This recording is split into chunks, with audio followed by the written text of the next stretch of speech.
c'est un film qui se passe non loin de la ville de Tombouctou, en Afrique. Et donc, des extrémistes religieux ont pris d'assaut la petite ville.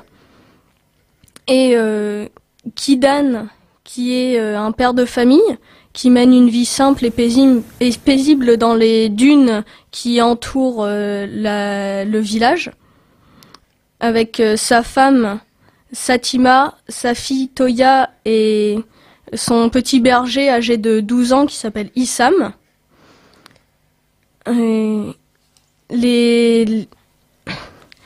Les habitants en ville, ils subissent le régime de terreur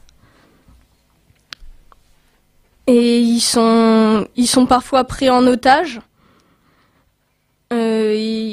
Ils n'ont pas le droit de jouer de la musique, de rire, de fumer des cigarettes et même de jouer au football. Les femmes sont devenues des ombres qui tentent de résister avec dignité. Et il y a des tribunaux improvisés qui rendent chaque jour les sentences absurdes et tragiques. Et donc tu continues ou c'est peut-être Fiona? Non, c'est Léa qui continue, d'accord.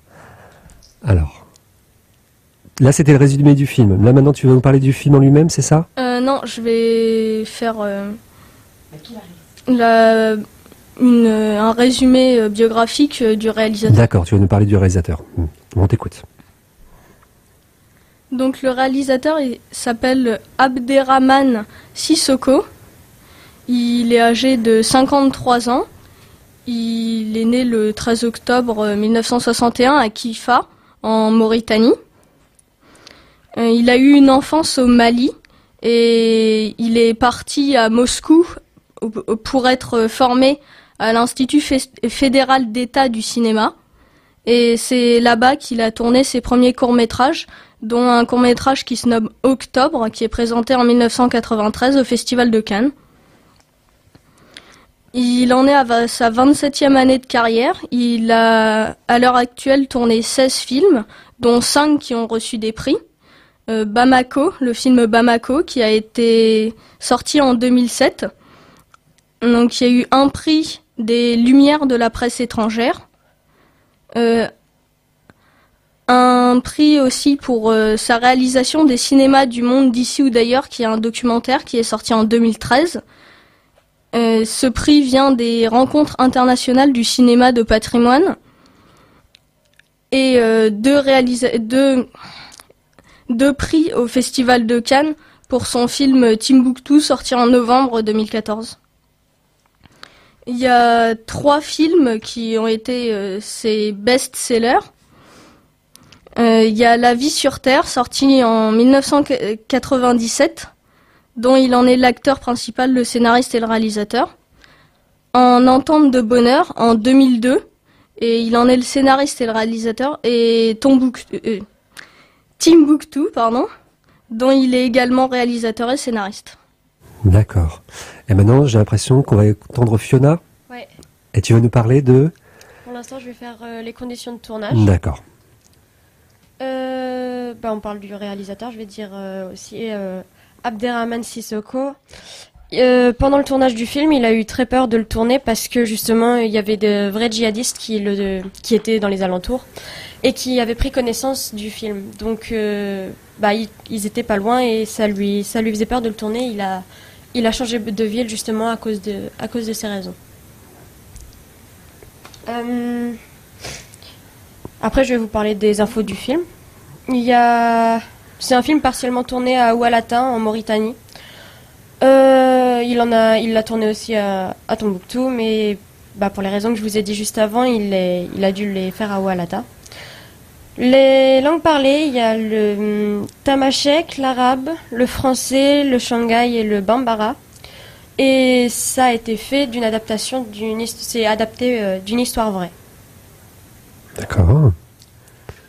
Tu vas continuer de parler du film, du contexte? Juste, est-ce que cette histoire vraie, justement, est-ce que vous savez laquelle c'est?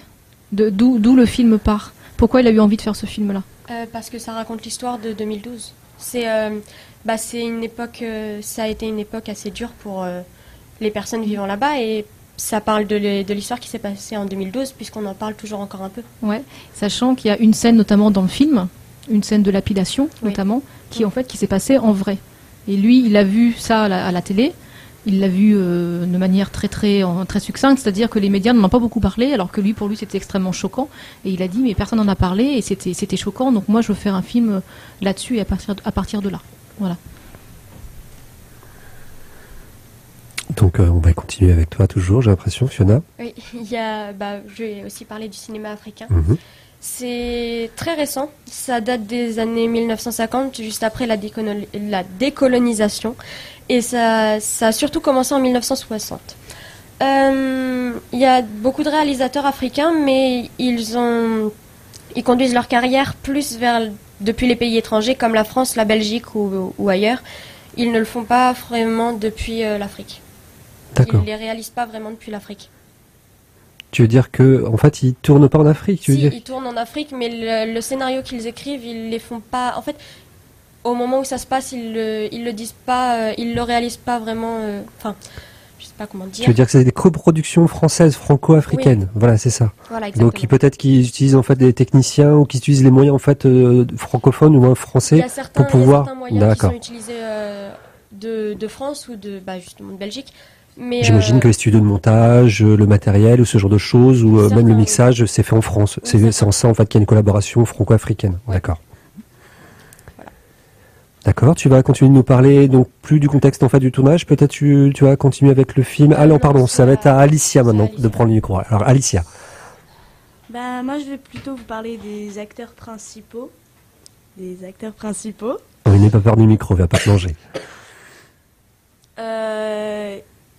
y a Toya, la fille de Kidan.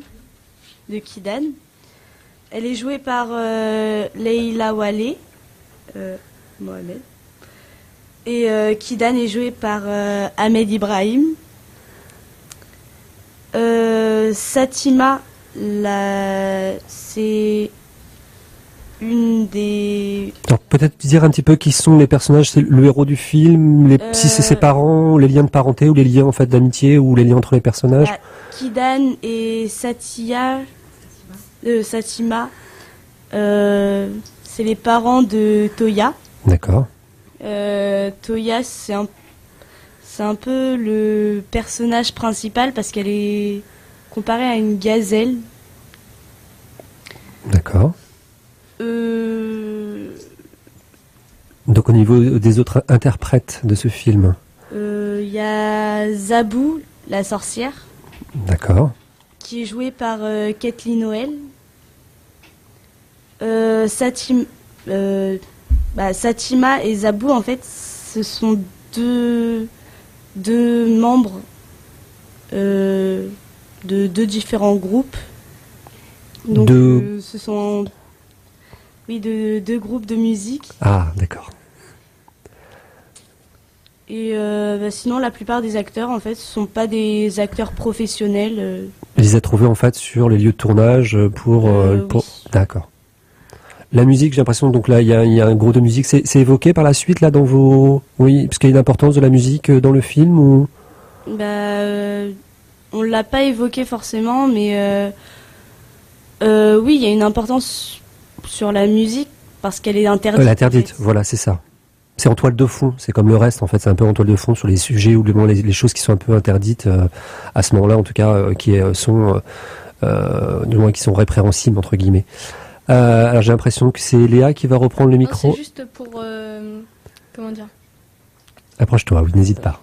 Pour continuer ce qu'elle disait, en fait, la musique, elle a une importance à un moment du film où on voit un soldat qui danse et donc en fond on a une musique et donc j'ai trouvé que du coup la musique avait encore plus d'importance. D'accord. Est-ce que c'est une musique que le spectateur entend ou c'est une musique que le spectateur entend mais qui est aussi entendue par les acteurs, qui est une musique qui est jouée en fait à l'image? Ah, je pose une colle. Je suis désolée, je m'en souviens pas. Ah, voilà. Pour voir si vraiment c'est en fait un effet cinématographique ou si c'est vraiment... Voilà, je voulais pas employer les termes, mais c'était ça. C'était pour savoir si c'est vraiment... Vous vous souvenez pas de cette séquence? Ah, Florent. Diégétique. Elle est diégétique, donc elle est jouée en fait par les. Alors, du djihadiste qui danse, hein, c'est ça, hein, on revient sur cette scène. Moi, il me semble qu'elle est. Oui, parce que sinon, s'il danse sans musique, enfin, ça serait un peu aberrant. En fait. Mais non, il me semble que ça vient d'un poste ou un truc comme ça. Mais c'est pas joué. Après, il y a d'autres musiciens qui se font prendre par les djihadistes et qui jouent très fort par ailleurs pour se faire entendre dans la maison. D'accord. Et là aussi, elle est encore diégétique. Et diégétique, ça veut dire que c'est des gens qui jouent. C'est comme si vous voyez une scène de concert. Et vous êtes en pleine scène de concert, c'est diégétique. Extra-diégétique, ça veut dire c'est une musique que seul le spectateur entend. Voilà, vous entendez pas que c'est vous. Non, mais ça pouvait avoir une importance par rapport au fait aussi, peut-être côté un peu onirique. Je dirais, il peut y avoir un personnage qui se met à danser et une musique qui aurait pu être entendue par les spectateurs et qui aurait rajouté. C'est le cas des fois. La musique commence en étant entendue par les personnages, puis après elle s'ouvre et finalement elle devient extra-diégétique. Après, souvent il y a un glissement comme ça. Elle aurait très bien pu être onirique cette séquence-là. Oui, aussi. On pourra en reparler de cette séquence-là, mais c'est une des séquences les plus importantes du film aussi. D'accord. Ouais. Mais j'ai un peu coupé le. On va dire qu'il essaie d'être dans le plus du réalisme, alors plus réalisme possible. Donc en fait, pour moi, c'est plus vraiment de l'onirisme. Bon, je vous ai un petit peu interrompu. Je sais pas qui est censé. On parle. Alors, qui reprend le micro? Je sais pas. J'ai l'impression qu'un regard se tourne vers Fiona. Oui. Ah voilà. Allez, l'une de vous trois commence. Alors, à côté de moi. Fiona.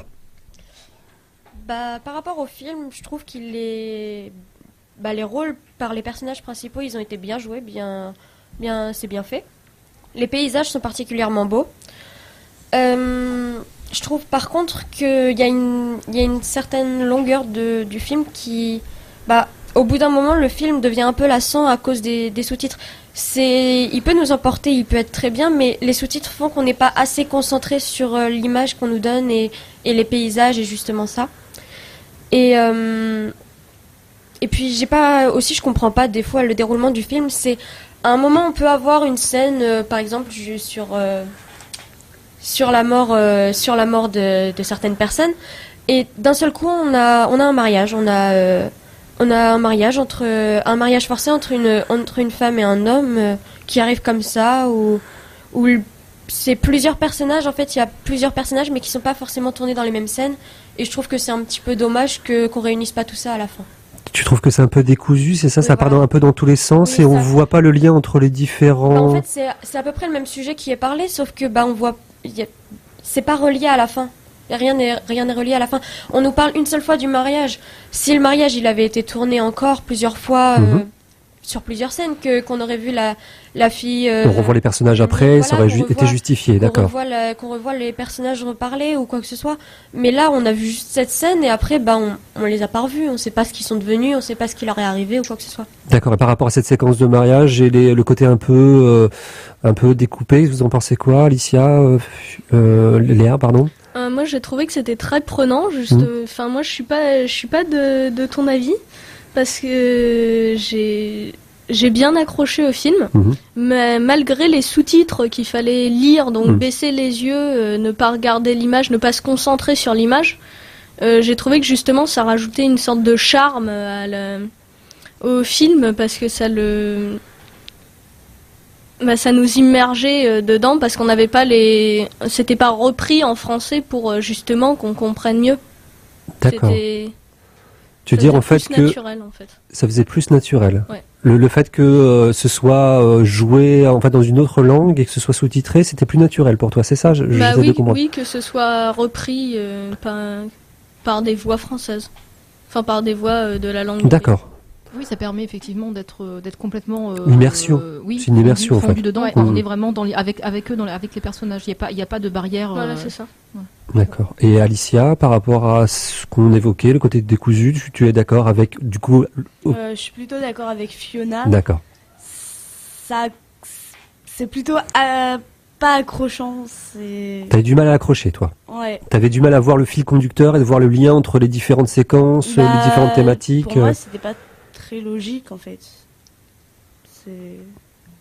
C'était pas très logique, c'est-à-dire tu voyais en fait des choses qui n'avaient pas de lien entre elles, c'est ça? Ouais, un peu. D'accord. Ça manque un fil narratif, c'est-à-dire c'est pas. C'est plusieurs fils narratifs qui partent un peu n'importe comment, et à la fin on comprend pas trop pourquoi en fait. D'accord, parce que la répression, c'est pas le fil conducteur en fait du film. C'est pas, il y a ça, mais c'est pas suffisant de ton point de vue pour donner du liant, pour donner de la consistance au film, ou du moins de lui donner du sens ou de l'importance. Non, c'était pas. Non, pas tellement. D'accord. Je vais juste m'arrêter quelques instants sur le fait du sous-titrage. Vous, a priori, vous avez plus ou moins eu du plaisir à lire en fait les sous-titres. Donc en fait, c'est une question en fait d'habitude. Vous n'avez pas forcément encore l'habitude de voir beaucoup de films sous-titrés. Vous n'avez pas encore beaucoup de pratique. Je sais pas, parce que là, du coup, en fait, maintenant, c'est les premiers films sous-titrés que vous voyez avec le dispositif Lycée au cinéma. Auparavant, vous n'aviez pas eu l'occasion d'en voir beaucoup. Moi, je voyais plus des séries en sous-titré, mais quand c'est sur une petite longueur, ça dérange pas forcément parce qu'après on arrive à se concentrer. Mais quand c'est long, on est toujours à lever les yeux pour le film, redescendre pour les sous-titres, lever les yeux pour le film. Au bout d'un moment, c'est un petit peu long. Voilà, d'accord. Léa, même chose, non Non, moi j'ai. Oui, tu m'avais dit que tu avais apprécié le côté un petit peu, que tu t'étais pas perdu entre l'image et le sous-titre. Oui, enfin, je sais que je regarde beaucoup plus de films avec les voix, les adaptations de voix françaises. Donc doublées en fait. Oui, doublées, pardon. Non, c'est pas grave. Et non, mais enfin, justement, moi, ça m'a changé justement d'avoir un film sous-titré que d'avoir toujours des films avec des doublages, parce que maintenant, on fait pratiquement que des films avec des doublages. Oui et non, on pourra en reparler. Et puis Alicia, non, parce que c'est vrai qu'on est peut-être à une époque où on a peut-être plus accès en fait maintenant à des films sous-titrés que ça n'est pas non plus évident de se rendre compte avec votre jeune âge. Alicia. Je regarde pas forcément de films sous-titrés, donc peut-être que c'est ça aussi qui a dérangé. D'accord. Ouais, t'avais pas trop l'habitude, donc c'est un petit peu perturbé. Du coup, peut-être que t'as pas. J'ai l'habitude des doublages. Au niveau du film en lui-même, sur quel autre point on pourrait, parce que à la limite c'est peut-être plus Chloé et puis Florent qui pourraient prendre la parole pour essayer de pointer sur des séquences en particulier ou sur, je sais pas, la mise en scène. Ah oui, si, la mise en scène, elles ont quelque chose à dire et que je vais rejoindre après, mais je crois qu'elles ont trouvé quand même le film plutôt joli. Oui, personnellement, oui, je l'ai trouvé joli. C'est les paysages naturels, c'est ce qu'il y a vraiment là-bas. C'est pas, ils ont pas essayé de laver un peu le bâtiment pour qu'il soit plus joli. Justement, ils ont essayé de le montrer encore plus négatif pour le mettre dans le film, quoi. C'est authentique en fait. Voilà. Oui. Ça donne plus le réalisme. Ils l'ont pas sali non plus exprès pour voilà, mais en tout cas ils l'ont pas embelli pour c'est vraiment dans un cadre naturel. Justement pour faire plaisir aux personnes, pour leur donner, pour leur dire que c'est un film parfait ou quoi que ce soit. C'est beaucoup tourné en extérieur. Oui. D'accord. Donc ça bénéficie plutôt de lumière naturelle. Il n'y a pas un travail sur la lumière en particulier. Si, dans une des scènes. Oui. Quand ils forcent un jeune djihad à parler devant une caméra, là il y a un jeu de lumière, mais sinon. Qu'est-ce que tu entends par jeu de lumière? En quoi en fait toi tu as remarqué qu'il y avait un travail sur la lumière? On voit un autre djihad tenir une lampe torche. Ah d'accord. Forcément là, oui. C'est un jeu de lumière dans la mise en scène, mais c'est un jeu de lumière dans l'histoire aussi du personnage, de ce que ça raconte de cette séquence-là, et c'est assez drôle. Mais c'est aussi un effet voulu par le réalisateur aussi. Voilà. Ça mélange les deux, effectivement. D'accord. Il y avait d'autres choses un petit peu en particulier comme ça, ou du moins un peu particulières, ou des choses qui vous ont, au niveau, puisqu'on parle de l'image, la mise en scène, sur la façon dont il a tourné, peut-être filmer les acteurs. Est-ce que les acteurs étaient souvent filmés de très près, de très loin, en groupe, je sais pas. Est-ce qu'il y a des choses en particulier que vous avez remarquées dans les scènes de violence? Dans les scènes de violence, c'est-à-dire dans les scènes de violence, ils sont filmés vraiment près. Donc et ça donne une sensation un peu étrange de les voir près. Qu'est-ce que ça t'a donné comme impression de les voir près comme ça? Ça m'a écœuré. Ça accentue en fait le côté un peu cru des choses en fait. Oui. D'accord. Vous avez remarqué ça aussi, Léa et Fiona ou... Moi, par rapport à ce qu'a dit, ça m'a fait penser au fait que j'aurais pu être là à côté en train de les regarder. D'accord. Donc voilà. Et à ces moments-là, est-ce que la caméra était un petit peu tremblotante, comme ce qu'on appelle une sorte de caméra à l'épaule? Non, c'était vraiment une caméra posée, donc. Non, elle était. D'accord, mais elle était vraiment très proche des sujets, donc ce qui fait que ça accentuait la proximité. Oui, comme donc si on était debout juste à côté, en train de les regarder se battre. Donc ça accentue le côté malaise par rapport à ce qu'on voit. D'accord. D'autres choses? Non. Oui, parce que je vois des signes derrière. Non, qu'est-ce qui se passe? Ah, mais Marie-Christine fait beaucoup de signes. Oui. Elle dicte en fait. C'est comme un chef d'orchestre, j'ai l'impression. Elle dicte un petit peu. Alors. Oui, voilà. Donc justement, je voulais savoir, moi justement, là, on a parlé un peu de mise en scène, des acteurs, etc., etc. Au finalement, alors qu'on aimait ou pas le film, vous, qu'est-ce que vous en comprenez de ce film-là? Qu'est-ce qu'il raconte ce film-là? Et justement, après, peut-être que ça nous permettra de rebondir sur l'image de la gazelle. Mais voilà, qu'est-ce que ce film y raconte pour vous? Alors, oui, Léa. Bah, moi, ce qu'il raconte le film, c'est l'horreur qui peut être fait là-bas. Mais il y a certains moments de bonheur qui sont aussi. Enfin, le soir, quand la famille est sous la tente, il y a un soir où le père, même si c'est interdit vu qu'ils sont dans les dunes et qu'ils sont à l'extérieur de la ville, donc plus éloignés des camps et des soldats, son père va commencer à jouer de la guitare et c'est un moment doux. Voilà. Donc tu veux dire en fait que ça alterne en fait des moments en fait très durs, mais aussi le quotidien en fait, la routine, leur vie en fait au quotidien, et que voilà, le film alterne entre les deux. Oui, c'est que la violence et le bonheur se côtoient en fait, malgré effectivement le climat, les djihadistes qui sont là et le climat de terreur qu'ils font régner. Donc finalement, la violence fait partie de leur quotidien. Voilà. En fait. Voilà. Mais en même temps, c'est pas parce qu'il y a ce côté, cette violence qui est là que finalement les hommes continuent à vivre. Et ouais, on arrive encore à avoir des scènes de bonheur familial comme ça. Ce qu'il faut savoir, c'est que la violence n'est pas montrée dès le début du film, elle est montrée à la fin. Vraiment, le réalisateur a voulu ne pas la montrer au début. En fait, on sent la répression, mais on ne voit pas la violence.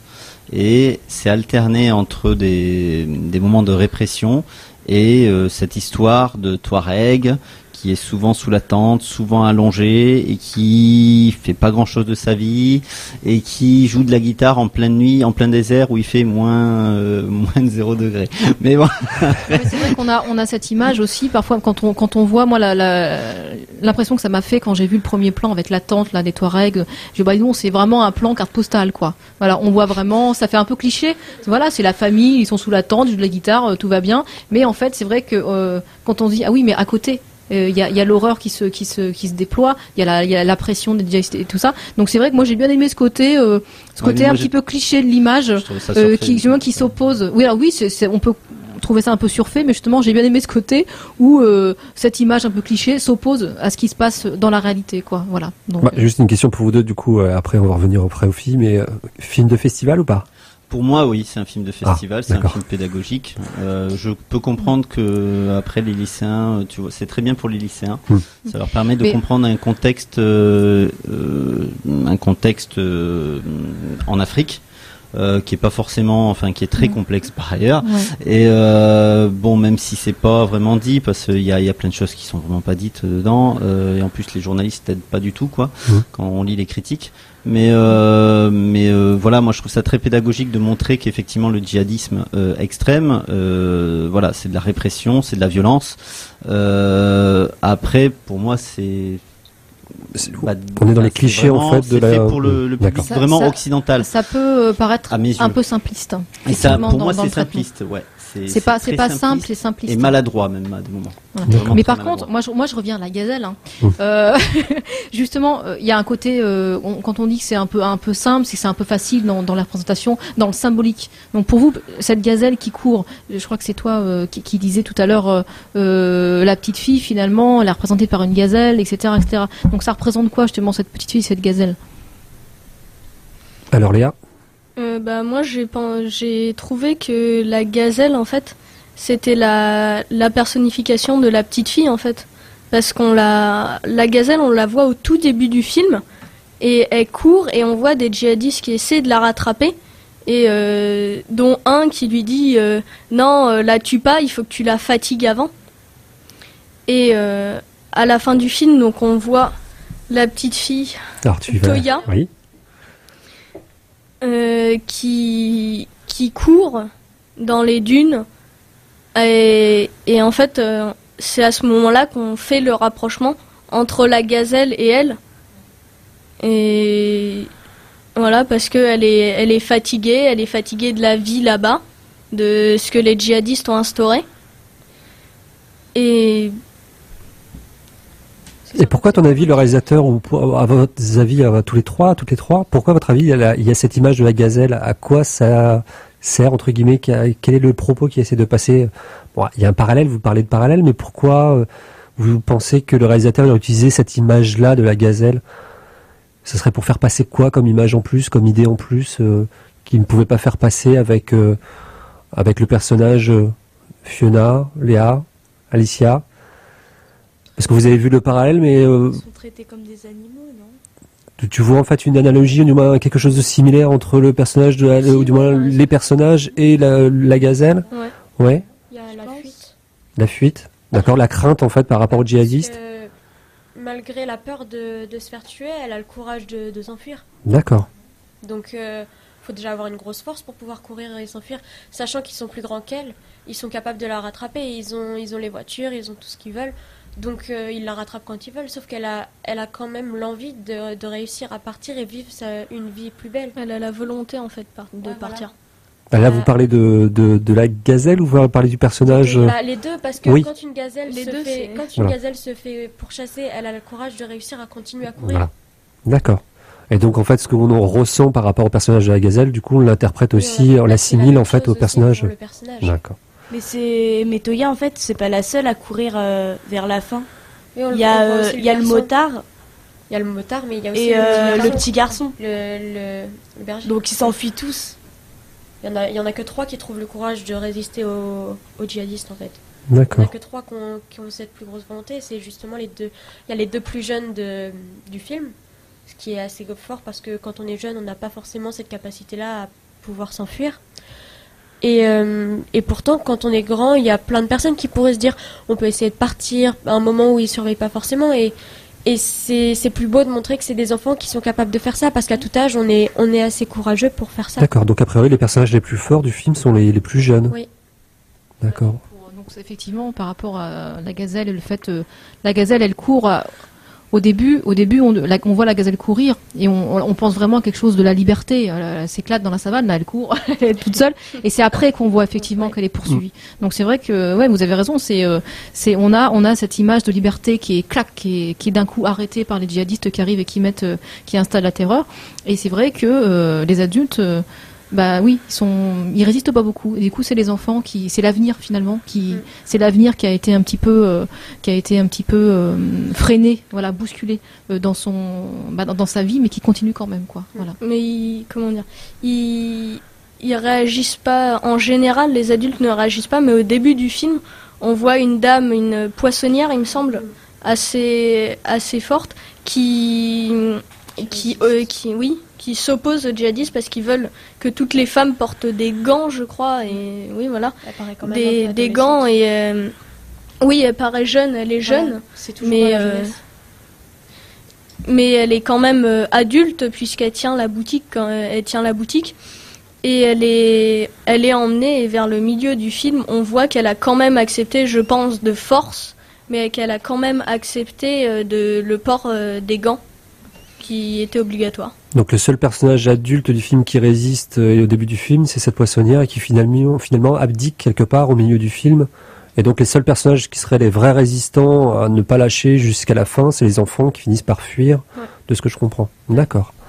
Est-ce qu'il y a un dernier point à aborder, quelque chose en particulier? Un peu plus difficile, mais moi qui m'a bien plu dans ce film-là, c'est que penser des personnages des djihadistes? Parce qu'il y a différents personnages. Donc tout à l'heure, vous parliez par exemple d'une séquence où les djihadistes veulent enregistrer ces fameuses vidéos qu'on montre dans tous les journaux occidentaux, où ils sont avec la bannière, etc., avec leur arme où ils posent. Et il y a une séquence comme ça qui est très très représentative de la manière dont le réalisateur montre les djihadistes. Et du coup, vous, qu'est-ce que vous en pensez de ces djihadistes, de la manière dont ils sont montrés? Quels effets ils vous ont fait en fait? Voilà, c'est quoi les faits qui nous font cette bande de djihadistes? Parce que quelque part on voit une sorte de coulisses, non, c'est ça? La façon dont sont filmées en fait ces séquences-là? Moi je vois des âmes perdues et des pieds nickelés. Voilà. D'accord. Oui, tu donnes un peu la réponse. Non, mais c'était pour ça en fait le contexte de la façon dont on voyait les personnages, si on voyait on va dire les petites séquences se filmer, donc on voyait un petit peu l'arrière-boutique de ces séquences-là. Alors sur le micro, Chloé, on va pas t'entendre. Chloé, oui. Alors. Pas crédible. Alors Alicia, ils sont pas crédibles. En quoi tu les trouvais pas crédibles? Parce que ils interdisent des choses, mais eux-mêmes respectent pas ces lois. D'accord. Donc c'est pas crédible. D'accord. Léa? Non, rien. Non. Fiona? Personnellement, il y a les djihadistes justement qui imposent leurs lois. Et justement, dans la séquence du jeune qui doit parler, c'est encore une fois un jeune qui est djihadiste, sauf qu'il n'arrive pas à parler parce qu'il est contre aussi cette loi. Et c'est aussi une opposition à ce qu'il veut. C'est plutôt la personne qui est derrière la caméra qui pense beaucoup de choses, mais la personne qui est de l'autre côté de la caméra pense l'opposé, et il peut pas le montrer. Il peut pas montrer ce que l'autre personne pense parce que c'est pas lui. Il est pas convaincu de ses idées. Voilà, c'est ça, c'est que. C'est pas qu'il est contre, c'est qu'effectivement, il sait pas trop ce qu'il fait là, quoi. Ouais, voilà. Donc, on essaie de lui faire dire des choses. Ouais, il est plus perdu. C'est plus la personne de l'autre côté de la caméra qui devrait être en face. Mais ils veulent montrer la jeunesse pour montrer que du plus jeune âge, on peut être de leur côté. Florent? Les avez-vous trouvés maladroits? Plutôt. Oui. Ok. C'est juste ma question. Bon, la réponse a été rapide. D'accord, donc oui, ils apparaissent comme des gens qui n'ont pas forcément de conviction, mais qui... Est-ce que vous avez rigolé pendant la séance? Voilà. Donc, il est mis en fait à une hauteur humaine. Voilà, c'est pour ça pas comme des gros méchants, mais il est mis plutôt dans le ridicule. C'est pour ça que je parlais de pied nickelé un peu, parce que effectivement, c'est ça qui est dramatique, c'est que ces gens qui ont décidé de faire le djihad et d'imposer ce régime de terreur, finalement, on voit pour certains d'où ils viennent. En fait, ils sont un peu perdus dans leur vie, et donc ils adoptent. Ils ont dit bon voilà, je vais partir faire le djihad. Peut-être ça donnera un sens à ma vie, mais eux-mêmes sont pas franchement convaincus.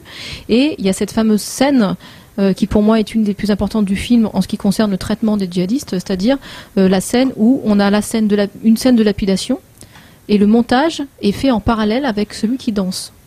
Il y a la lapidation, la danse, et on y revient à chaque fois. Oui, et alors pour moi, ça veut dire, enfin voilà, c'est une contradiction entre justement, il y a cette scène de lapidation que les djihadistes ont ordonnée, et à côté, il danse, il essaye de, je sais pas si c'est une espèce de libération ou une espèce une danse pour contrer tous ceux à quoi il croit ou pas, j'en sais rien, je sais même pas si lui-même y croit, mais en tout cas pour moi c'est une danse d'expiation dans un sens. Voilà. Alors ça ne l'excuse pas le djihadiste, mais pour moi le montage en parallèle fait que c'est une scène où il essaye voilà, d'accepter en gros ce qu'il pense, quoi. C'est un peu compliqué, mais pour moi ce montage en parallèle est d'ailleurs peut-être pour montrer par rapport à cette scène. Est-ce qu'il n'y a pas un personnage, parce qu'il y a quand même un personnage haut en couleur, on peut le dire, est-ce qu'il n'y a pas un personnage dont vous voudriez parler, justement, parce que justement il y a des contradictions, le film est basé que sur ça, mais il y a un personnage justement qui elle n'est jamais puni. Donc Alicia, a priori La sorcière. Ah oui, puisqu'on en parlait tout à l'heure, oui. Parce qu'elle a quelle position, elle, la sorcière, du coup, par rapport à ces djihadistes Elle a droit à tout. Elle n'est pas opprimée, elle. Elle leur fait peur, donc ils n'ont pas envie de s'attaquer à elle. Et ça, vous le comprenez, vous, par rapport à peut-être la culture africaine, le fait que, on va dire, le statut de sorcière soit craint, respecté? Ouais, ça fait un peu marabout, ça fait un peu esprit maléfique, le mal, Je trouve qu'en fait, elle fait un peu ridicule, et justement le ridicule, ça leur fait peur parce que eux, ils essayent d'avoir un air un peu sérieux, et s'ils essayent de la contraindre à leurs règles, si elle fait la loufoque ou la folle devant justement les personnes qu'ils essayent de remettre dans la loi qu'ils imposent, ils vont pas être pris au sérieux eux-mêmes, donc c'est pas possible de lui demander de faire des choses si elle va faire l'opposé. D'accord, donc le côté un peu ridicule du personnage de la sorcière dépeint un petit peu sur les djihadistes s'ils essayent un petit peu, d'accord. Ils essayent de la mettre un peu hors de la ville, parce qu'on la voit pas souvent, et souvent quand on la voit, elle est chez elle. Alors, elle est chez elle. Le chef d'orchestre est en train de regarder les petites notes, et il y a peut-être encore un petit point à aborder. Oui, il y a un personnage. On avait parlé, et que je trouve intéressant, c'est l'imam. Est-ce que vous vous rappelez? Ah oui, ça y est. Oui. Alors l'imam. L'imam. Léa. C'est l'imam. C'est l'imam. D'accord. Non mais quand les djihadistes entrent dans la mosquée, merci. Ils viennent avec leurs armes et leurs chaussures, qui sont ces deux péchés. Mmh. Et l'imam va gentiment, on va dire, leur demander de sortir, en leur disant qu'ils qu'ils n'ont pas le droit d'entrer déjà avec leurs armes, que c'est interdit, que c'est la maison du Seigneur, que ils ont offensé Dieu. Oui, exactement. Et donc ils acceptent vu que eux-mêmes sont contraints à des lois qu'ils ont fixées. Et donc vu qu'ils y sont contraints, ils acceptent parce qu'ils ont besoin aussi du soutien de l'imam pour pouvoir continuer leur régime. En même temps, l'imam est là pour rappeler les préceptes de la loi qui sont censés, on va dire, prôner ou du moins défendre. Et si eux-mêmes respectent pas, c'est sûr qu'ils se mettent... Ce qui est intéressant, je me permets d'intervenir, c'est parce que le fait que l'imam va donner une définition du djihad. Et ça, c'est très important dans le film, c'est-à-dire que il est vraiment le contrepoint. Et est-ce que vous vous rappelez de la définition qu'il donne? Il dit le djihad, c'est quoi d'abord? Vous vous rappelez pas? C'est le combat contre soi-même. Hein, c'est pas imposer quelque chose, une religion, une loi à quelqu'un d'autre. C'est d'abord soi-même essayer de respecter la loi de Dieu. Hein, donc ça, c'est important qu'on entende cette parole-là. Je ne suis pas d'accord avec Florence sur le fait que c'est un film pour occidentaux, mais si c'est un film pour occidentaux, il faut que les occidentaux entendent ça, parce que ça, je crois que c'est ça qui est important. Et ça va de pair avec un autre point qu'on avait vu en classe, donc je me fais le porte-parole de vos camarades qui sont pas là. L'idée que dans le film, on voit très clairement que les premières victimes des djihadistes, ce sont les musulmans, hein, et que le bonheur brisé, hein, le bonheur détruit, c'est celui des musulmans. Oui, parce que c'est censé être pour le peuple, mais le peuple en souffre en fait. Voilà, et je crois que c'est important qu'en Occident on entende ça. Mais bon, c'est important. Est-ce qu'il y a une conclusion par rapport à ce que vous aviez prévu? Faut aller le voir. Ou voilà, peut-être donner votre avis au final, c'est-à-dire on fait le tour de toutes les trois et nous dire si vous avez aimé, si vous conseillez le film. On va commencer par Fiona, puisque je sens qu'elle est prête à parler. Je suis à fond là. Ouais, je vois ça. Moi, c'est pas forcément un film que je conseillerais, parce que c'est à cause des sous-titres qui m'ont perturbé surtout. Mais c'est pas par rapport au contexte, pour comprendre le contexte? Non, en fait, s'il n'y avait pas les sous-titres, je pense que c'est vraiment un film à aller voir parce que c'est beau, il y a des beaux paysages, c'est une belle histoire. Mais c'est vraiment les sous-titres qui m'ont dérangé, donc pour ceux qui justement n'aiment pas les sous-titres, voilà, je le dis personnellement. D'accord, c'était ton ressenti, c'est normal, d'accord. Léa? J'avoue que je suis plutôt de son avis, je le conseillerais pas à tout public parce qu'il faut déjà il faut avoir compris ce qui se passe là-bas. Il faut avoir compris ce que c'est que le régime djihadiste et pourquoi est-ce qu'il fait ça. Mais est-ce que le film n'est pas là aussi pour l'expliquer, pour ceux qui n'auraient pas compris, qui ne connaissent pas? Est-ce qu'il n'y a pas suffisamment d'éléments dans le film? Oui, mais il faut quand même avoir une base. D'accord.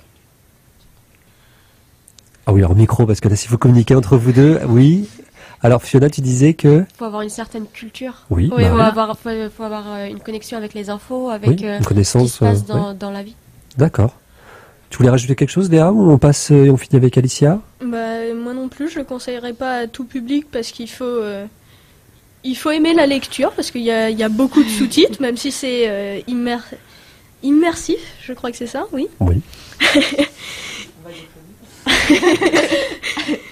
Donc mais pour ceux qui aiment lire et s'évader dans d'autres pays, c'est un film à voir. Ouais. D'accord. Et toi, il t'a permis de comprendre des choses sur la situation là-bas ou pas du tout? Il y avait vraiment des choses que tu savais vraiment déjà par rapport aux informations que tu écoutes ou tu vois? J'avoue que j'écoute plus trop les informations, mais enfin. Donc t'as rien appris avec le film en fait, c'est pas forcément. De quoi? Si que certains djihadistes ne respectent même pas leurs propres lois fixées. C'est peut-être un point qui est quand même intéressant, peut-être à justement le film pointe cet élément et c'est peut-être intéressant de le savoir. Voilà. Ouais. Bon, alors Alicia. Moi, je rejoins l'avis des filles. Tu ne le conseilles pas, donc? Je le conseille pas à tout le monde parce que d'une, c'est c'est vraiment violent. D'accord. Et pour ce qui est des sous-titres, pour ceux qui aiment pas, c'est pas trop ça. D'accord. Pour ceux qui n'ont pas l'habitude, on va dire, c'est pas évident en fait de pouvoir profiter en fait des images à l'écran et de lire et de comprendre en même temps. D'accord. Écoutez, qu'est-ce qu'on peut faire maintenant à part vous remercier d'être venu ce soir pour nous parler du film? Oui, Fiona. Moi, je voudrais juste remercier les auditeurs de ce soir parce que c'est pas facile pour nous. On a eu très très peur juste avant. Et donc je voulais remercier tous ceux qui ont écouté et puis c'était cool. Merci. Si c'était cool, tant mieux. Qui nous ont écoutés surtout. Oui, qui nous ont écoutés. Non, mais vous êtes très bien. Faut aimer la page maintenant. Faut écouter plus souvent.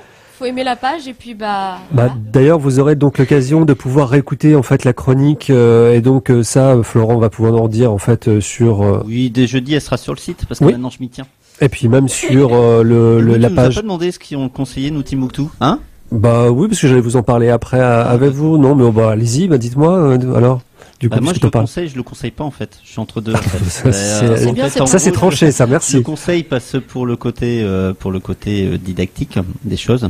Pour ceux justement qui ne connaissent pas forcément ce qui s'est passé au Mali, mais après pour beaucoup d'autres choses, peut-être le côté un peu ce qu'on mais c'est pas ce qu'on appelle nous dans notre émission un peu FIMA Festival, genre voilà le côté peut-être un peu. Pas le fait que moi je considère que les occidentaux doivent entendre ce message-là, mais après c'est dans la manière dont il est fait. C'est la mise en scène. Je vais juste dire au niveau des images, on l'a pas signalé, mais ça reste quand même parce que j'ai regardé parce que les images sont belles, mais ça reste aussi un bon chef-op. Alors chef opérateur c'est celui qui fabrique les images au cinéma. Ça reste un très bon chef-op, c'est celui qui a fait Vénus Noire et La vie d'Adèle. Donc voilà, donc c'est peut-être pour ça. Et qu'une lumière, même quand on est à l'extérieur, ça peut être très travaillé, ça peut être super galère. Il faut pas voir que l'intérieur. Et voilà, non, je le conseille pour ces petites choses-là. Après, moi, il y a beaucoup de choses qui m'ont vraiment très gêné, mais énormément gêné même, mais après je le conseille au moins juste pour ce côté didactique et puis voilà, bon après au moins ça a l'honneur de parler d'un sujet dont on le voit que dans les médias, qui est pas forcément bien dit dans les médias. Voilà. Chloé. Moi c'est vrai que c'est un film dont j'ai pas été complètement touché par ce film ou quoi. Bon voilà, il y a un traitement peut-être parfois, alors pas toujours, mais sur certains points il y a un traitement qui est un petit peu simpliste qui m'a un peu gêné. Alors bon, ça veut dire ce que ça veut dire symboliquement, c'est très pratique, on comprend très vite. Bon, mais il y a un traitement un peu simpliste parfois quand même. Après c'est vrai que c'est un film qui peut toucher. Personnellement, je connaissais un tout petit peu le Mali avant et on sait ce qu'il est devenu aux mains des djihadistes et de montrer ça. Voilà. Alors c'est vrai que c'est un réalisateur africain qui montre ce qui se passe au Mali, donc c'est aussi important. Ce n'est pas une vision. C'est pas un regard extérieur. Même si certains regards extérieurs parfois sont extrêmement percutants, extrêmement pertinents.